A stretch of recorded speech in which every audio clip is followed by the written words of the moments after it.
Good afternoon, my beloved LinkedIn family. I'm David Vogel, founder of the Church of Unity, LinkedIn influencer. I'm here with Robi, Damelin, and Bassam Aman. They are both, I pronounced your name wrong. And Aramin. I'm from Brooklyn, New York, so you got to excuse me. Of course. Both individuals are officers of an organization called the Parents Circle Families Forum. I was so impressed with what they do. I sent out an interview request for my audience. Everybody who belongs to this organization is bereaved. We are now more than 800 families, and something quite extraordinary. Since October the 7th, only 3 families have left, and we have obviously a lot of new families since October the 7th, both Palestinian and Israeli. I think it's almost a miracle to say that we've continued working ever since then. We never stopped. I remember 2 days after the war began, we had a staff meeting where something like 20 staff in the West Bank and in Tel Aviv of Israelis and Palestinians. And we have 2 directors, one Palestinian, one Israeli, 2 of everything actually. It's a bit like Noah's Ark, because this is our way of respecting and not one side telling the other what's good for them. So decisions are made jointly. Everything is handled jointly. It can be very difficult. It's 2 very different societies. But this is our way of showing respect and no patronizing. So maybe 2 days after the war began, we had a staff meeting, and it was quite an incredible meeting because both sides had been exposed to their own media, and that created a somewhat of a parallel universe, as you can imagine. If you hear the Israeli media, it's one story, and you hear the Palestinian media, it's another story. And who's to say what the truth is, which is one of the problems with media these days. And so we had this conversation, which was quite extraordinary, because everybody was hurting and everybody was angry and everybody was fearful. And yet we managed to listen to each other with empathy, even if we didn't agree. And so that is how it was that we continued to work. Much of the work, I think for me personally, my reaction to October the 7th was very similar to when my son David was killed. David was killed by a Palestinian sniper, and I joined the Parent Circle very soon after that. When the soldiers came to tell me, I said, "You can't kill anybody in the name of my child." I really spent many years trying to understand why, and this is how I can kind of link what I'm about to say about my own story to understanding how October the 7th happened. It didn't happen in a vacuum. This occupation has been going on for many years, and the anger, and if you were a child growing up in Gaza and you were 14 years old, and all you experienced every 2 years is a war, and you experienced bombs, and you couldn't run away, you had no shelter, and you watched your mother not being able to protect your siblings. You also have no freedom of movement and no hope. So what kind of adult will you actually grow up to be? And then if I look at the children who grew up on kibbutzim surrounding the area, they thought they were invincible. But then on October the 7th, they learned another story. Of course, there's so much trauma there, and all the villages that surround Gaza, which is Sderot, Ashkelon, Ashdod, maybe these names are not familiar. Educate me. Robi, So these you are are villages. Israeli, correct? You're Israeli and Bassam is Palestinian. So the organization is made up of Israeli and Palestinian families who've all lost an immediate family member in the conflict. We work to end the occupation. We work for nonviolence and reconciliation. And so that's the vision, the goal in the end is what we want. So I was talking about the children that grew up in the towns surrounding Gaza, where they'd been exposed to rockets since they were very small kids. So they are also traumatized. And what kind of adults are they going to be? Now we are faced with Palestinians, some of whom have lost maybe 50 members of their family in Gaza. and Israelis who were exposed to October the 7th. This is a very hard world and a very dark period. When I say I understand why, it doesn't mean that I condone. I don't condone any violence, but I can tell you that the man who killed my son, I found out because I wrote a letter to his parents saying that we should meet. His parents told us that when he was a very small child, the man who killed David, my son, saw his uncle violently killed by the Israeli army. Then when he grew up, he lost two further uncles in an uprising.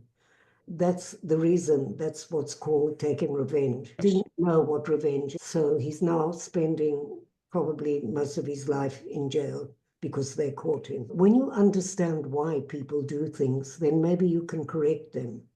I don't know. We have a wonderful group of young people who go to our summer camp every year. We have been banned from schools of late because of the government, but we are Excuse me, fighting that in court. did you say you're banned from schools? Yes, from An schools. organization of peace. You Yes. made up parents had children on both sides killed, and you're advocating for peace, and you're It's not saying the only government of parents. The government of Israel banned us from schools. We had been working in schools for something like 18 years. So we took them to court and actually we won. Then it started up again recently. So we have to go back to court. That's part of the work that we're doing. I want to give Bassam a chance to talk, but then I want to tell you about a project which we created with Georgetown University in Washington for the American public because of all the polarization that is happening. Maybe Bassam could introduce himself in the meantime. Well, it's a pleasure and an honor to have you here. I read your background. You had a child that was killed by an Israeli soldier, yet you're sitting with people on the opposite side and you're trying to make peace, and that's so admirable. I am really a fan. So why don't I let you talk, because it's just wonderful that you could sit and break bread with the people that, from your perspective, killed your son. Daughter. I'm sorry, from the Thank you. killed your Yeah, daughter. I lost my 10 years old daughter back in 2007. But I started to be peace activist 2 years before I lost my daughter. When I was one of the co-founders of Combatants for Peace, which is ex-Israeli soldiers and ex-Palestinian prisoners. We create Combatants for Peace 2 years before. Then after 2 years, I lost my Abir, my 10 years old daughter. She was my third child. I want to say that only on the crisis or in the wars, you test your loyalty to your way, to yourself. So we are very determined to continue our way. Our way is to live together, to exist together, because this is our right to exist. No one will disappear. And because, especially because we lost our beloved one, we don't anyone to taste the same feeling. It's ongoing pain. It's forever. It's before and after. Then after decades, we will look back to ourselves as savage, as crazy. For what? So for the people who did, for their memory, we want to make peace. So everyone can enjoy peace. The parent circle, as Robi mentioned, she said 3 families, which is like a miracle that we continue to talk to each other, we continue to work together. It's the opposite.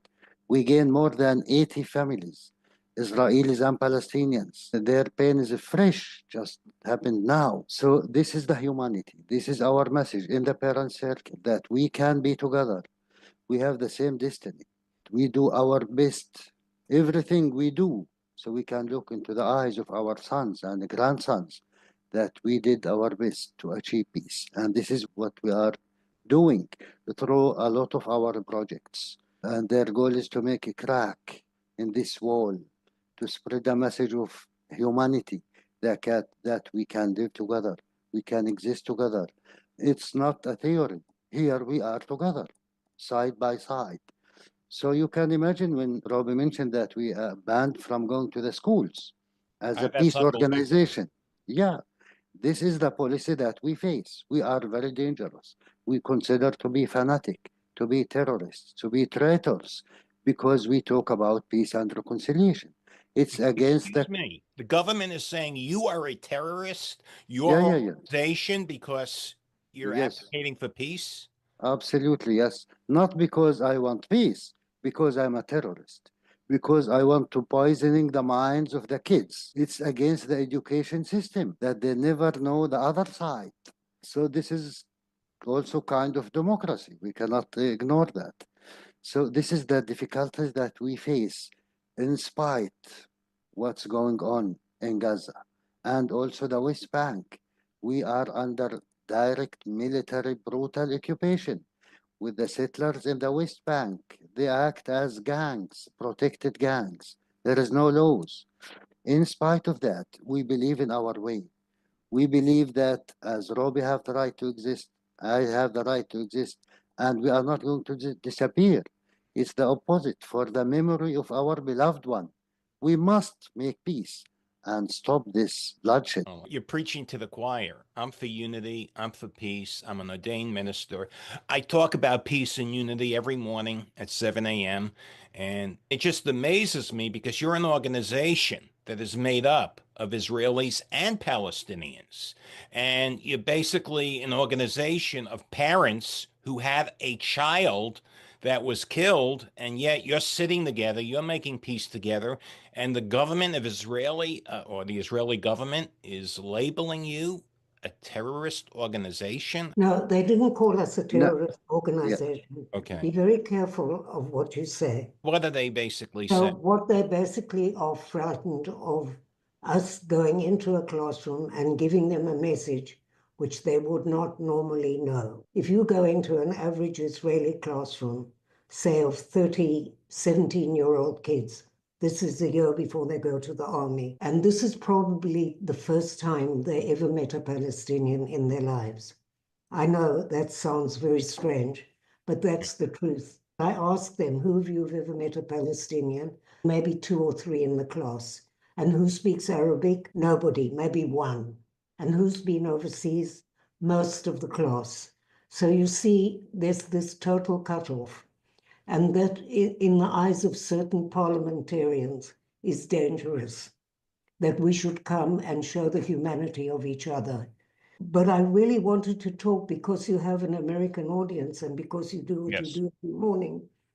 I wanted very much to give you the message of how we are dealing with what's happening on your campuses and what's happening in polarization in America, because you are a very important country.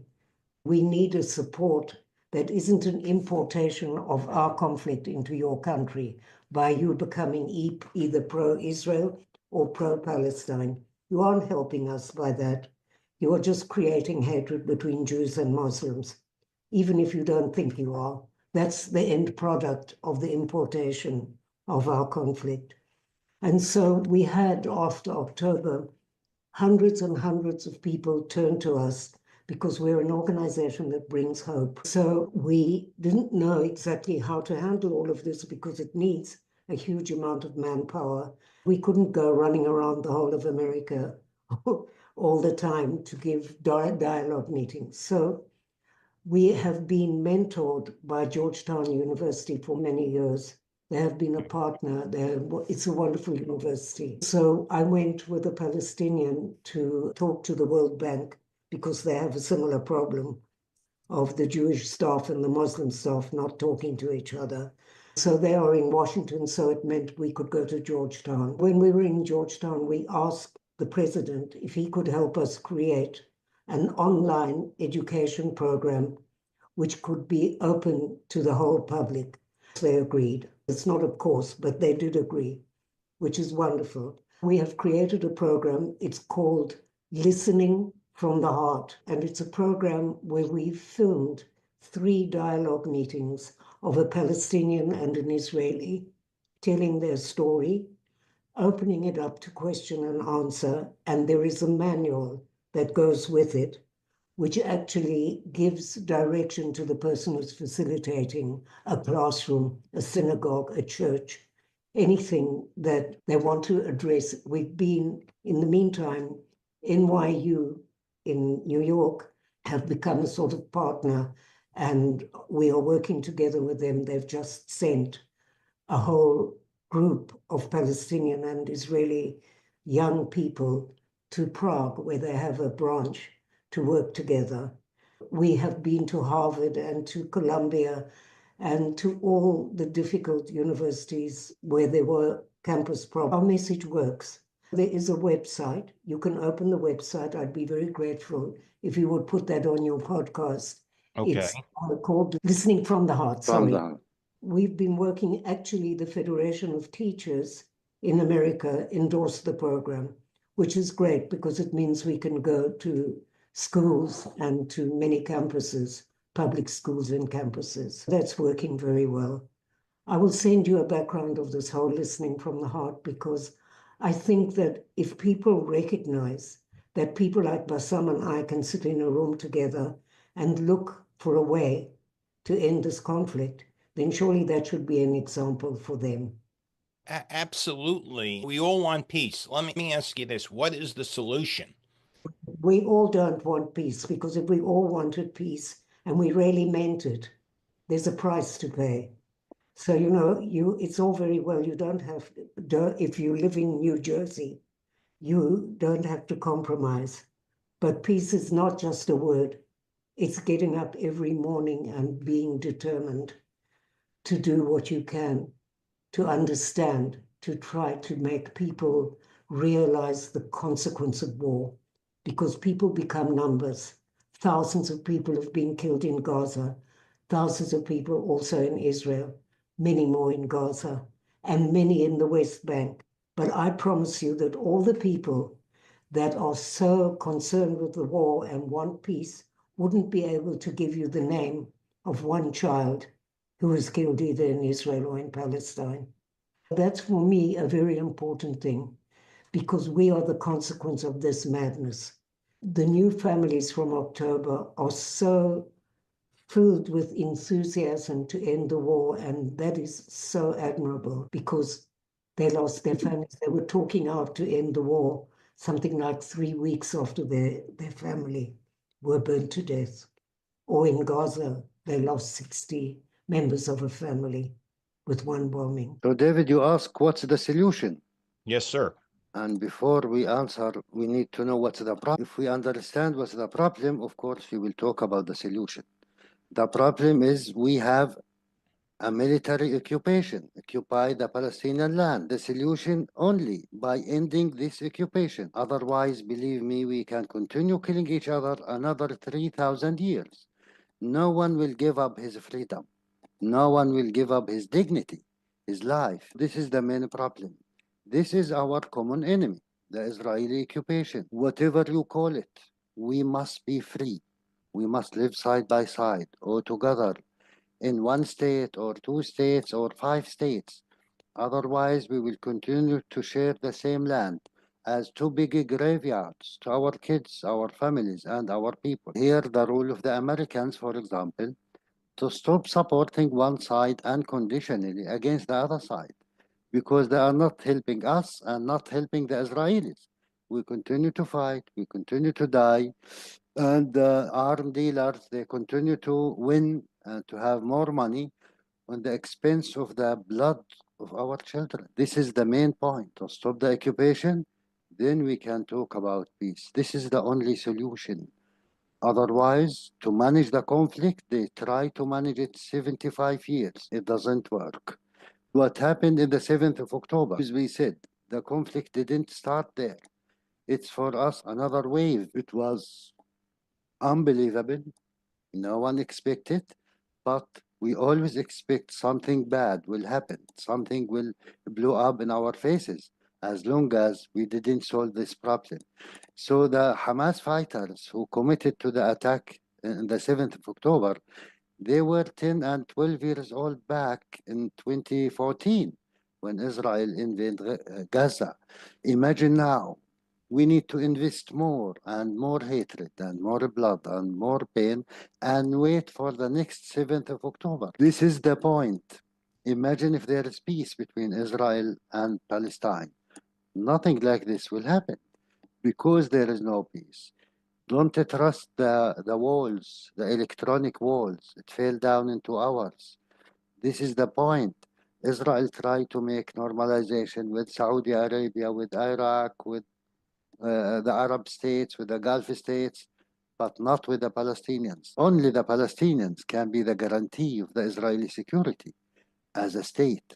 This is what prevents us, Israelis and Palestinians, to live side by side normally as human beings. That's wonderful. I just wanted to Nothing say, more I could add. You have the solution. It just has to be implemented.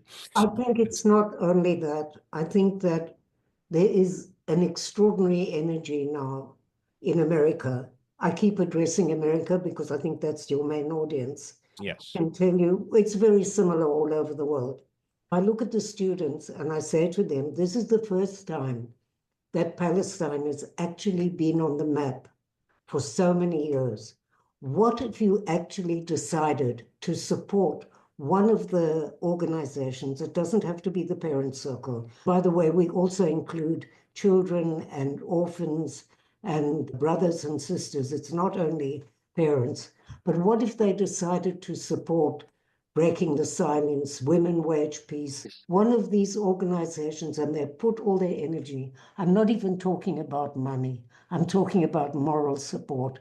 If they would do that, wouldn't that be so much more valuable than breaking glass in a university? And that would really make a difference in my life and in Bassam's life. I agree. You're preaching to the choir. I'm for unity.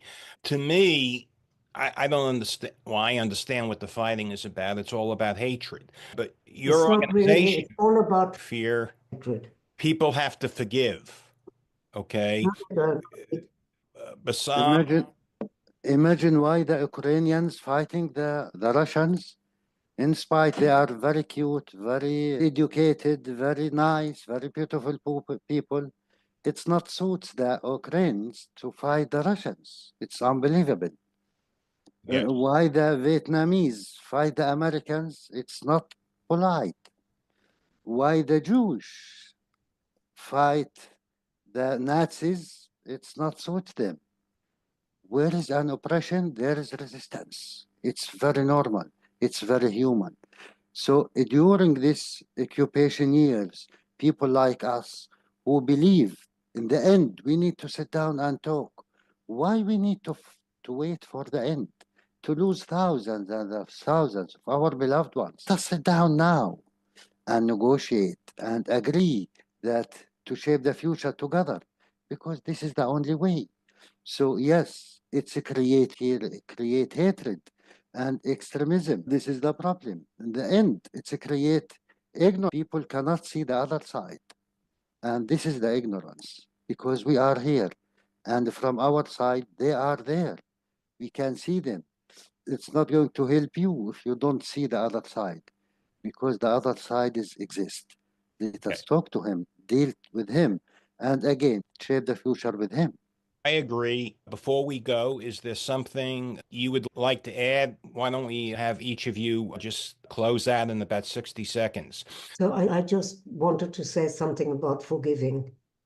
Okay? It's not a prerequisite in our organization. You have to be aligned to ending the conflict, to ending the occupation, and to nonviolence. And the vision is to create a framework for a reconciliation process to be an integral part of any political future peace agreement. That Bassam and I have decided to pursue the quest of what is forgiving is a very personal journey, but it's not forced on anybody. If people know about the conflict, they would also understand that 90% of the Palestinians would not have a clue who actually killed their child or their family member. So forgiving is personal. It's not part of what you have to do in this organization. Thank you, And Robbie. I would you will like to add something? I will quote Martin Luther King always. He says, in the end, we will remember not the words of our enemies, but the silence of our friends. Never keep silence. Always fight for human rights, for democracy, for the human value, for everyone. Thank you. I thank you for allowing me to interview both of you. Again, it's an honor. It's an honor for us. Thank you so much. Thank you. Thank you very All much. the Let's best. pray for peace. Indeed. Amen. Amen. Have a